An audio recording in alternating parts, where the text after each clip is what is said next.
The rantings of a madman, perhaps foreseen by my tranquility. A scarecrow of tattered memories. Oh, why couldn't we be in France today? Rosanna, my love, I'm so sorry. I never told you how much I love thee. If I die today, know that you were always the one. I then thought to myself, I wish I could have taken you to that trip to Paris. I remember you were so joyous with the thought. I'd planned to propose on that trip. How it could have been. How we could have lived. I've never been expecting.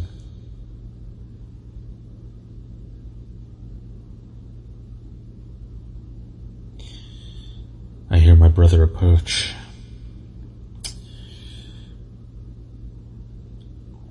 In my sore throat, I mutter, I've been expecting you. I hear the quaint laugh, besmirched to the tone only anointed to my brother.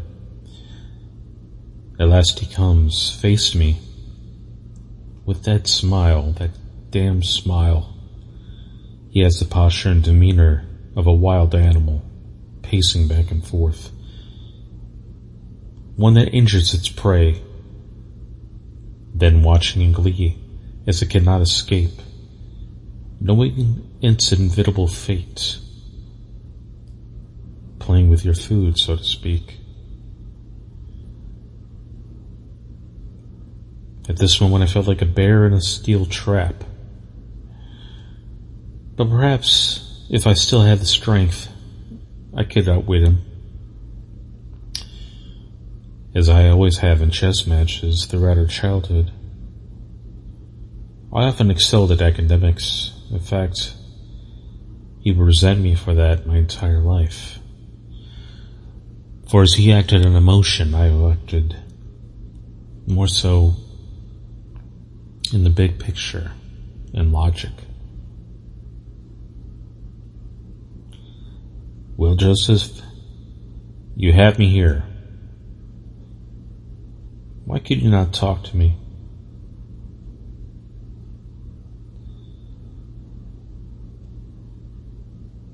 My brother soon replied, You the damnedest of fools. You always seem to forget the small details, no matter your education, emotion. It seems to have stricken you abilities. My brother then begins to pace around me, like a lion playing with its food. Hey, what's new in Baltimore? Joseph then whistles a melody, once again singing a maniacal yet calm demeanor, sociopathic and distinguished at the same time, as he always is. Hey, what's new in Baltimore? I don't know. Hey, what's new in Baltimore? Better go back and find out. He then pulls out a 9mm from his trench coat. The sub glistens off the barrel of the gun in the cold of the winter morning. He then raised his head, a green-eyed stare and yellow-teethed grin, painting this obtuse look of ruffian priceless among his right-bred hair. And red hair indeed, vindictive, merciless till the end, right, brother? He said.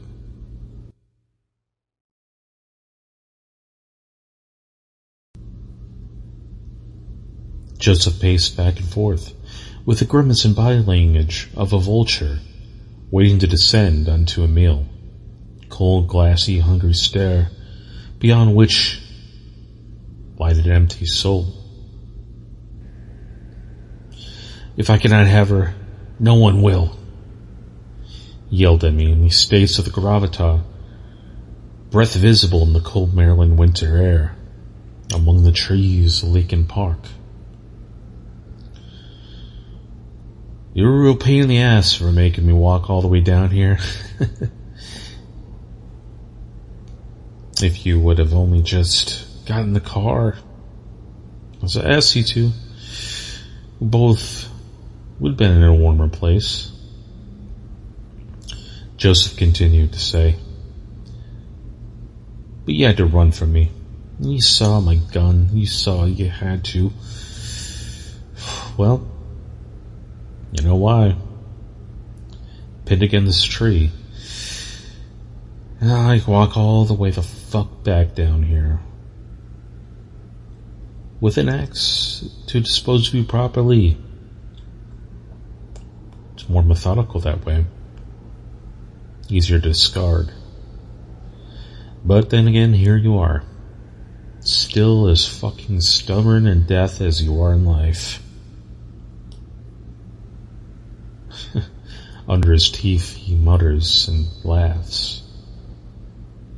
Time to go home for the holidays, Ben. Joseph, my brother, then begins to take the safety off of the gun and gets closer to me. I am transfixed by lucid and little strength I have. I grip the steel tightly that's still in my hand. And just then I take my chance. I scream aloud and spit out blood and fake myself passing out. Putting my head towards my chest. Playing dead possum. Praying at a lifeline. Idled by hope. Just hoping Joseph will take the bait. I let out the longest breath my lung ever mustered, in an attempt to even just stall, giving my death breath, playing possum in my death throes. My gasping respiration seems believable as I hear Joseph shuffling around his footsteps, making a crunching noise in the freshly fallen snow in Lincoln Park. I continue to wait silently, as still as the dead. I cannot see him, but I pray the sense of my hearing and surroundings afford me the chance to know when he is close enough. Of course, there is one possibility that my nerves just could not just know that he will shoot me dead in my tracks to finish the job. But he never was one to be bad. As far as impulsive goes, an impulsive sociopath. Violent behavior, but I suppose at this point anything is possible as I lay here on earth. I must remain still and muffle my breath. Breathe into my chest, slowly, calmly, short. The fabric of my thick sailor-type sweater cover the steam in my breath, and I can feel the sweat run down my face, but freezing shortly then after. Must slow my breathing down. I only need him just to be a little bit closer, so I can get the jump on him.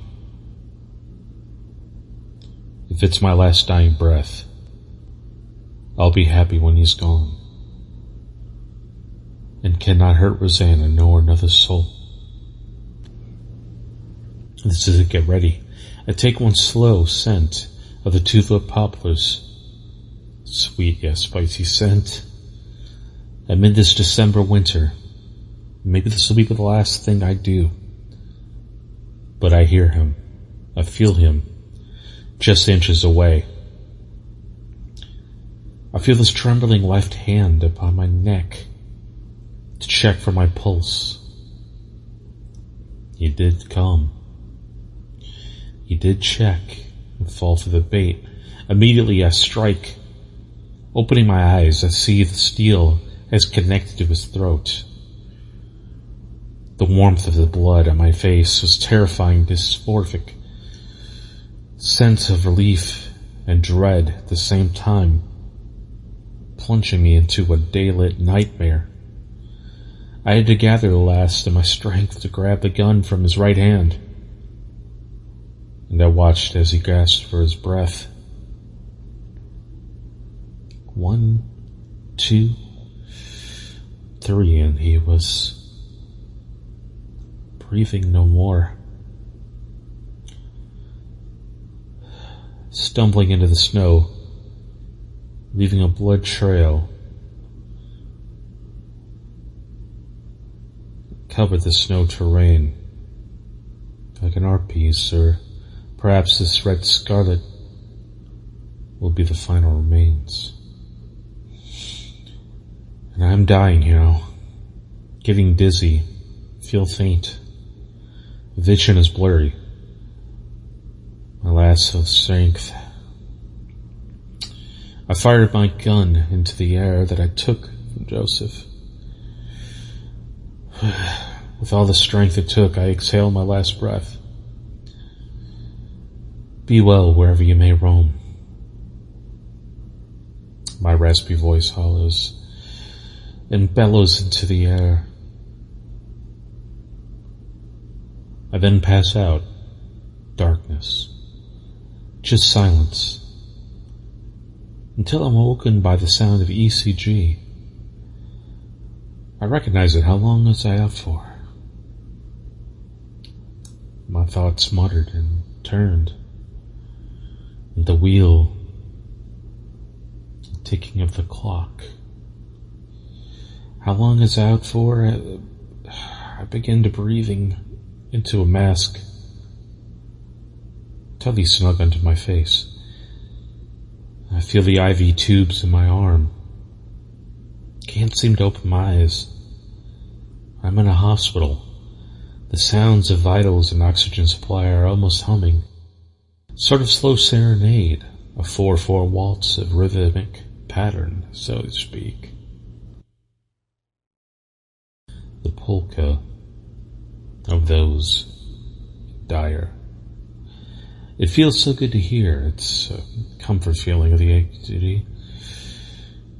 The indoor heat I feel upon my flesh feels great.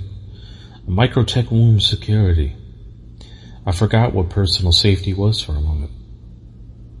And now, as sore as my bones shall sing, I feel the sense of gratefulness that I'm here. I'm just to savor this moment. I open my eyes. Blurry and dazed from the fluorescent lights, I can see now. After a few moments, my visions come to focus once more. Rosanna is sitting right beside me. And she says, remember that trip you wanted to take? Let's go. A tear begins to travel down my eye from the smile. I'm home last with you, I say. Let's go to Paris.